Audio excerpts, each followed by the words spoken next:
സാധാരണ കുമ്പളങ്ങിയിലാണ് എല്ലാവരും കവർ കാണാൻ പോകാറ്. എന്നാൽ കൊച്ചിയിലുള്ള ഞാൻ കവർ കാണാൻ വേണ്ടി നിൽക്കണം 4 മണിക്കല്ല. ഇവിടെ ഒരുപാട് വാട്ടർ ആക്ടിവിറ്റീസ് ഉണ്ട് കേട്ടോ. നമുക്ക് ഇഷ്ടമുള്ള വാട്ടർ ആക്ടിവിറ്റീസ് ചൂസ് ചെയ്യാം. ഈ ടൈമിൽ ഇവിടെ കവർ കാണാനായിട്ട് ഒന്നല്ലെങ്കിൽ കയാക്കിങ് എടുക്കാം, അല്ലെന്നുണ്ടെങ്കിൽ ഇവിടെ തന്നെ വഞ്ചിയിൽ നമ്മളെ കൊണ്ടുപോയിട്ട് കവർ കാണിച്ചു തരും. ഞാൻ എന്തായാലും കയാക്കിങ് ആട്ടോ എടുത്തത്.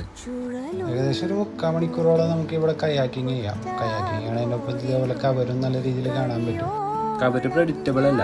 ഇപ്പം ഇന്ന് നല്ല രീതിയിൽ കണ്ടെന്ന് വെച്ചിട്ട് നാളെ ഇതേപോലെ കവർ കാണണമെന്നില്ല. എന്നാൽ പോലും നമ്മൾ ഒരു ദിവസം ഫ്രണ്ട്സായിട്ടോ ഫാമിലി ആയിട്ടോ ഇവിടെ കവർ കാണാൻ വേണ്ടി വന്നിട്ട് കവറില്ലെങ്കിൽ പോലും നമുക്ക് ഒരു നഷ്ടവുമില്ല. കാരണം വെറും 10 രൂപ ഉള്ളൂ 4 മണിക്കാറ്റിൻ്റെ എൻട്രി ഫീ എന്ന് പറയണത്. ഇവിടെ ഒരുപാട് സ്പേസ് ഉണ്ട്. നമുക്ക് ഫ്രണ്ട്സായിട്ടോ ഫാമിലി ആയിട്ടോ വന്ന് ഇരിക്കാനും കുട്ടികൾക്ക് കളിക്കാനും അങ്ങനെയുള്ള ഒരുപാട് സ്പേസ് ഉണ്ട്. അതുകൊണ്ട് തന്നെ ഒരു ഈവനിങ് ഇവിടെ വന്ന് സ്പെൻഡ് ചെയ്താൽ അടിപൊളിയായിരിക്കും എന്നാണ് എനിക്ക് തോന്നിയത്. നിങ്ങൾക്ക് പറ്റുവാണെങ്കിൽ നിങ്ങളും വരിക.